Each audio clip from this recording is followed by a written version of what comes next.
What's up, guys? HellaBass back with another video, and we are almost to the 50th Bassmaster Classic, and it's time to start thinking about fantasy fishing and getting that roster in so you can be sure to win some big prizes. Just want to make sure I shout you guys out. I noticed the engagement, the subs, the likes. You're really starting to show that you appreciate the content in these fantasy fishing videos, so keep that coming. Love it. Let's talk a little bit more about fantasy fishing. Thanks to all of you that joined the group so far. Beat HellaBass. We're over 1,400 members. We're going strong. And let's shout out the winners from the past event. Kingfisher 75 won the top prize from Bass Utopia and won the Omnia Fishing gift cards. And special shout out to Champion 175 for the Bass Tack tungsten jigs he's about to receive. Now, before we get into our picks, let's just talk a little bit about Guntersville and how I think it's going to set up and what's been going on down at the Big G. So there's been a ton of rain in that area in northern Alabama and the Tennessee River in general. If you remember, the Chickamauga event got canceled and postponed to mid-March because of all the high water. Well, that water's all flowing to Guntersville as well. So definitely expect a lot of color in the water. There's more rain coming. They have very cool to moderate, not cold, but cold, moderate temperatures, right? So there's not real warm. It's not real cold. But so the fish shouldn't be making like a huge move to the bank, but they're definitely going to be in a full pre-spawn mode. The class competitors are going to be doing their pre-practice at the end of this week, which is about a full week out before the tournament. And then they get one official day and then a media day, and the tournament starts on that Friday. It's really going to do a couple things. I think what they find in the pre-practice is really not going to play in the tournament. And the tournament anglers that can adapt and change the best are the ones that you want on your roster. I think the current and the high water could do a couple things. One, it could really create some current situations where there could be some really megawad fish loaded up in areas, but with the conditions changing, they may not stay there very long. I definitely think it will probably put a bigger emphasis on bridges and riprap and things like that. And I think there's a good chance that there will be a lot more fish moving back into creeks to get out of the current, and there could be a lot of shallow cover with chatterbaits, square bills, spinner baits, flipping jigs, things like that. So I think there's gonna be a lot of things going on. I don't know that a angler is going to do any one thing to blow this tournament out and win it. I think they're going to have to adapt, change with their fish from day to day. With that being said, let's get on the computer and let's dig into the picks. All right, guys, we're going to dig in and take a little bit of a quick look at how I did at the St. Johns River. Almost 83%, not too bad. We're at least up here in the dark green. Quick look at the roster. Patrick Walters really came through for me. John Cox had some big fish. He just didn't have the numbers we needed. Walter's big bag and the 40 bonus points really were a big boost to my team that kept me kind of in contention and getting off to a decent start for the year. So hopefully you guys had a good start, and hopefully you guys did almost as well as Kingfisher and Champion 187 and got your season off to a good start. Love to hear in the comments how you guys did in the first tournament, and look forward to crushing them here at Guntersville. Quick look at the under pundit picks. Coy Greathouse says Fantasy Fishing Classic Experience will play great at Guntersville. Interesting enough, there's not a ton of Classic Experience at Guntersville. I believe there are no previous Classic champions, and there's very few with a lot of Classic Experience. So he highlights a few anglers here that do have some Classic Experience. I do like his pick, Brandon Cobb. He doesn't have necessarily a lot of Classic Experience, but he does have a lot of Forest Wood Cup and a lot of championship experience where he had some top tens for sure. So kudos on those picks. You will see between the picks here that I guess the other thing to note is that I did look at Otten and Palmer, and I do think if this turns into a dirty shallow water type thing and a spinnerbait thing, and it makes it feel more like Oklahoma than Alabama, then I definitely think guys like Otten and Palmer could be really good. So I think those picks are interesting. Pete Robbins also says, go for giant slayers. This is going to be a big fish tournament, and I 100% agree with that. So that is a good thing to keep in mind. You definitely don't think this is going to be like a drop shot, shaky head type tournament. I think guys are going to power fish, and they're going to catch big fish, and you're going to need a lot of them to be in contention in this tournament. So he outlined some of his picks. Encourage you to take the time to read those. Both Coy and Pete have a man crush on Lee Livesey and think he's going to do really well.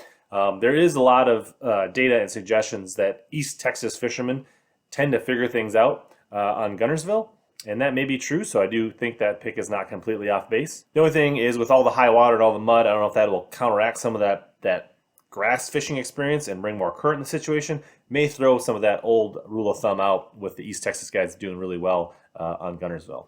We won't look too much at my fantasy fishing picks here. We're going to talk more in depth as I fill out the buckets here. But I do think power grass specialists are how you stabilize your team, and talk a little bit about how that and weigh that against people that may find some bridge or rockfish. But I think that I find that to be a good read. Now let's talk about actually making the picks. Bucket E, interesting bucket. A lot of names you may or may not be really familiar with. This bucket is primarily composed of the Open winners, the Bass Nation qualifiers, the College Champion, and the Team Championship angler. They recently just got their pictures up for some of these guys. If you look at Fantasy Rank, there's a few of the Open winners that are fishing some of the Fantasy or fishing the Elite Series, so they do have some points from the St. John's. So far, if you're looking for a momentum pick, Whitney Stevens did okay down at the St. John's. If you look at own percentage, people really seem to be drawn to Cody Holland. I'm not sure why that is. If you know why people are so excited about Cody Holland, leave me a comment and let me know, because I don't quite understand where the connection is or why. I'm not saying he's not a great pick. He may do great. I just don't know what the steam and the hype is at 40% for Cody Holland. One other guy that really jumps out to me in this bucket is Daryl Gleeson. He has fished the FLW circuit. He has fished Bassmaster Opens. He's from Toledo Bend.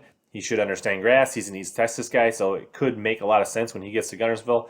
But the guy that I think is the best pick in this bucket is Cody Huff. He is your collegiate angler. He won the college bracket. He recently won a tournament on Toledo, or 2 tournaments on Toledo Bend. He's fished all over the country. He's fishing all the Bassmaster Opens this year, on top of a college fishing schedule, on top of going to school. I think he's fishing some other series tournaments as well. He's a really young, talented angler at 22 years of age. I don't think the stage is going to be too big for him. I think he is a great pick, and you're going to see he's very popular among some of the other pundit picks as well. If you're looking for somebody that's a little more seasoned and you want a little less risk, I'd go with Daryl Gleeson in bucket E. So moving on to bucket D, I do think if you're thinking this is going to be a shallow water deal, muddy water, shallow, if you really think that's the way it's going to go, I like guys like Luke Palmer or Todd Otten. Todd Otten doesn't have a ton of great results on Guntersville and lakes, but you would think this springtime fishing in this colored water would fit his style. So I'm a little torn on that. History suggests not a good pick. Conditions suggest possibly a good pick. Same with Luke Palmer. I think he actually had an okay tournament at Guntersville last year. He's a shallow water power fisherman from Oklahoma. He could do well. Mike Huff is a Tennessee Valley, Kentucky Lake guy, so maybe there's a little something there. But I really think the best pick in this bucket is Ray Hanselman. He is he's a West Texas guy. His home lake is Amistad, so that's a much more clear water lake, but he touches a ton of big fish on crank and grass, swim baits and grass, things like that. He's the kind of guy that maybe doesn't have a great tournament, or he's going to be in contention to win or even possibly blow it up. You would not be surprised if he found something and he just crushed them and blew their doors off. So this is definitely a pick that kind of a go big or go home pick with Ray Hanselman, but I just got a gut feeling that he's due. One year he won 4 events in a row at the FLW series level, so he definitely knows how to win. He's not afraid to win tournaments. He knows how to win tournaments, and that's the kind of guy you want on a big stage, is somebody that's can close a tournament. Bucket C, a couple interesting things here. You do have a guy like Lee Livesey. He's from Lake Fork.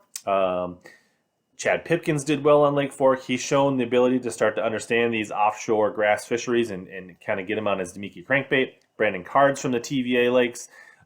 Clint Davis is from Alabama. He's a Forest Wood Cup champion, so the stage shouldn't be too big for him.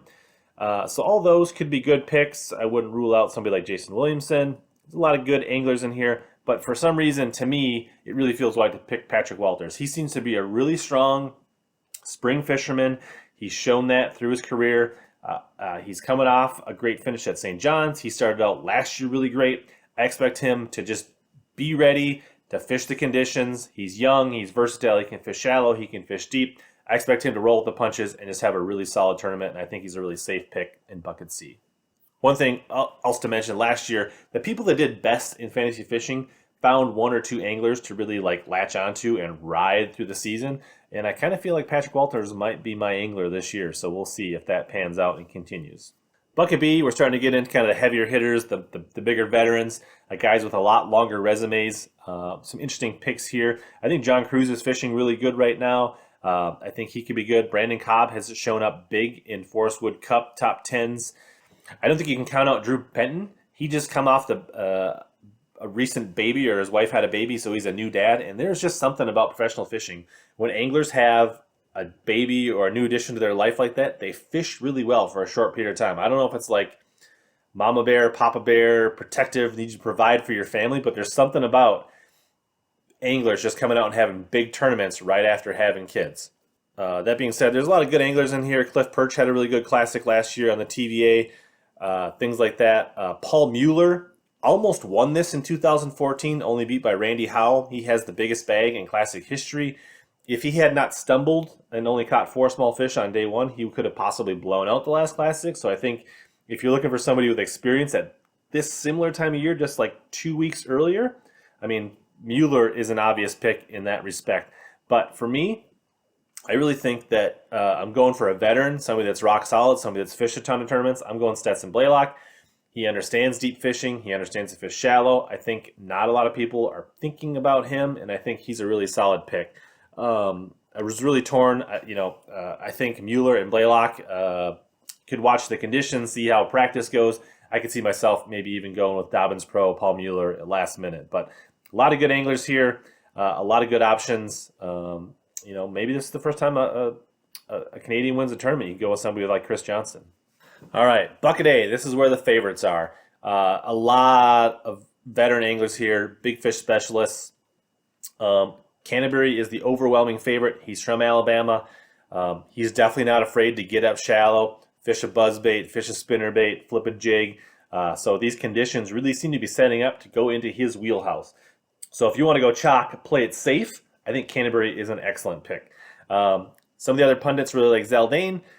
I am drawn to him. I like him as an angler. As a fan, I would love to see Zaldane bring this home. He scares me as a fantasy pick. We saw his upside and his downside last year on the Tennessee River, Ford Low and Tellico. And so I just think with the changing conditions, and if he really gets married to that big bait mentality and that swim bait, I think the changing conditions could find it very tough for him to be consistent with that. But we'll see if he can prove us wrong.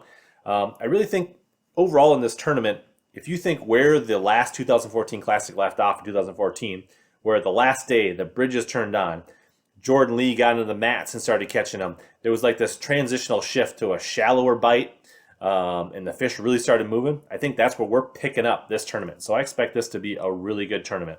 But I also think things are going to be very dynamic and changing. So you want guys on your roster that can move and change and adapt every day, because those are the guys that are going to excel in this tournament, in my opinion. I think if it becomes a real muddy grinder type event, a guy like Bill Lone could definitely probably go up past Mud Creek, up past Goose Pond, up in that area where the water's probably going to be up high, and really find some shallow water and really find water to his liking and catch big fish. Down at the bottom of Guntersville, it's so big and wide, the water doesn't really fluctuate more than a foot or so. So it really could be dynamic. Guys could go up north, up the river, find flooded water, new water, fresh water, or guys could go and fish down south where you're going to have more stable conditions. So it's really interesting to see dynamic, which way people go when they leave the launch and how they attack this lake. John Cox could be really good. I don't know. He's a great fisherman. He loves to fish shallow. Hartman won here in the Elite Series last year. Keith Combs is a great cranker. I could see him cranking offshore. I could see him cranking bridges. Matt Herron from Alabama, he could definitely use a big win to bolster his career and kind of solidify him as one of the great fishermen. Tons of great anglers here. But for me, Brandon Lester came really close to having a great tournament last year on the Tennessee River. And this is going to be a little bit later, a little bit further south. And I really think he understands this. I could see him tying a crankbait in his hand and really doing that thing. So for me, I think just to be a little off the beaten path with my A pick, but a really strong pick, I'm going Brandon Lester for my pick at this point. So I think he is in my mind, just a really strong pick. And I think he's not the super most obvious pick like Scott Canterbury, but I think he could be really strong and look for him to be really strong in this tournament and possibly poised to kind of go to that superstar status in the Elite Series and for Bassmaster. Finally, winning weight. I think this is going to be a little stronger than last time. I want to say it was like 68 or 69 pounds when Randy Howell won. I think we're going to be a little bit later. There's going to be more big fish. staging, easier to catch. I think up almost 25 pounds a day is what I'm predicting to win this tournament. So that being said, threw a ton of info at you. Read the pundit picks, watch the videos, make your own decision, put your team together, and enjoy the coverage. They do an awesome job with Bassmaster Live at the Classic. If you want to make sure not to miss any of my last minute updates, follow me on Twitter and Instagram at HellaBass. I'll probably do like some stories or posts if I do any last minute video or update or roster changes or learn about any information, or I'll share things that come from the anglers or their stories and posts like that. So make sure to follow along and get the latest final fantasy fishing advice by doing that. Make sure you also subscribe to the channel, like this video, leave me a comment below with who you think is going to win the Classic, maybe like who's your heart pick, and then who's your head pick for the Bassmaster Classic. As I mentioned before, make sure you join the group Beat HellaBass. Here's the information. Watch the comments for announcements and prizes and things like that. Congratulations to our winners. Thank you to Bass Utopia for supplying the prizes and Bass Tech. Make sure to check them out. I'll have some links down in the comments and descriptions below so you guys can make sure to check out their information. And as always, we're here to help you catch more bass and suck less at fantasy fishing.